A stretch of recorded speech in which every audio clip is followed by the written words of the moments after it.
Hello বন্ধুরা, আজ আমি খুব অল্প সময়ে চিকেন কারি রান্না করে দেখাবো। তার জন্য আমি এখানে নিয়ে নিয়েছি 700 গ্রাম চিকেন। এখানে নিয়েছি আমি দুটো মিডিয়াম সাইজের পেঁয়াজ, একটু আদা, একটা বড় সাইজের টমেটো, একটা রসুন। এবার এগুলোকে আমি সব মিক্সারে পেস্ট করে নেব। এতে দেব লবণ 1 চামচ। এখন লবণ বেশি দেব না, নামাবার আগে চেক করে তারপর দিয়ে নেব। আপনারা তো মাংস রাঁধতে জানেনই, তাই সেই পরিমাণ মতো হলুদ দেবেন।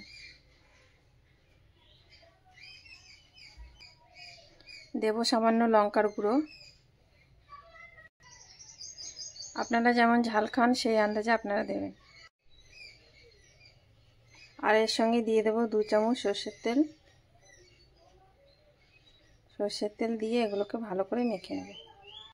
নুন, হলুদ, লঙ্কার গুঁড়ো আমি মাখিয়ে নিলাম যাতে মাংসের ভেতরে ঢুকে যায়। এবার আমি এর মধ্যে দিয়ে দেব গ্রাইন্ড করা পেঁয়াজ, আদা, রসুন।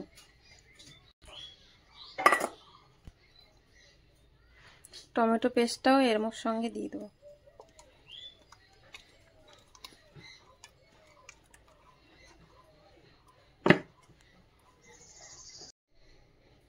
দিয়ে দেব 1 টেবিল চামচ জিরে।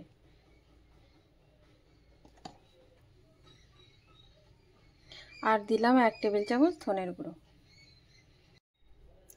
আর দিয়ে দেবো 1 টেবিল চামচ কাশ্মীরি লঙ্কা। কাশ্মীরি লঙ্কা বেশি হলেও অসুবিধা নেই, কেননা এতে কোনো ঝাল হয় না। আর এর মধ্যে আমি টক দই দেবো 50 গ্রামের থেকে একটু কম। এবার এসবগুলোকে একসাথে মেখে নিয়ে আধ ঘন্টা রেখে দেবো ম্যারিনেট করার জন্য।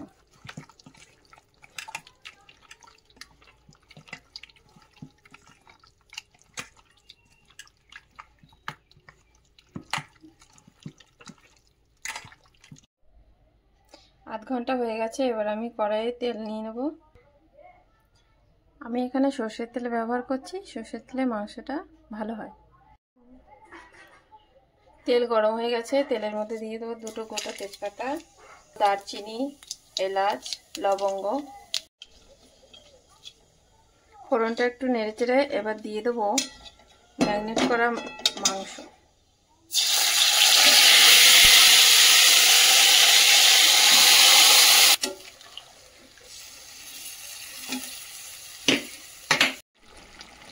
দেখুন মাংসের মধ্যে থেকে কেমন জল বেরিয়েছে।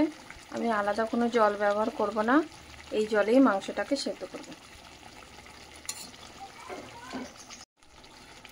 গ্যাসের ফ্লেমটা মিডিয়ামে রেখে আমি এগুলোকে আস্তে আস্তে কষাতে থাকবো।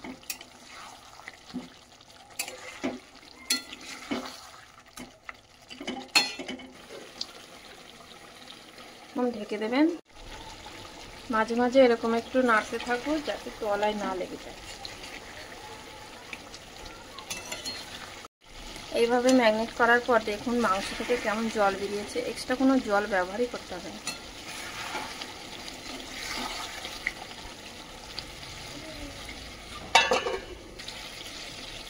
দেখবেন মাংসের কালারটা খুব সুন্দর চলে এসছে। আমাদের চিকেন কারি সম্পূর্ণ রেডি। আপনারা যদি মনে করেন সেদ্ধ হয়নি, তাহলে 1 কাপ হালকা গরম জল মিশাতে পারেন। নামানোর আগে দিয়ে দেবো অল্প গরম মশলা।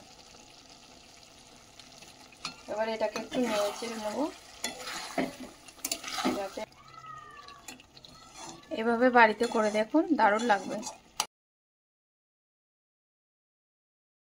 ওয়াও, মায়ের তৈরি চিকেনটা তো দারুণ হয়েছে।